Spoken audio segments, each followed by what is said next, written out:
के खोजनी गली गली, ऊ भेटाइल हमरा गली। तू यही जा हाँ, अरे हम यही कॉलेज में पढ़े नी, रवो यही कॉलेज में पढ़े नी का? ना, पढ़ावे नी।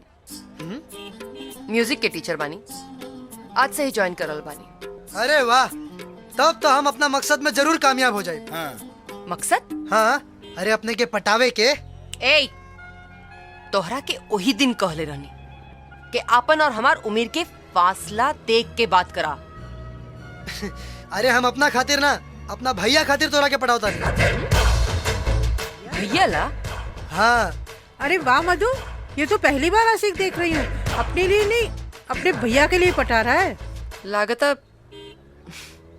मेंटल बा।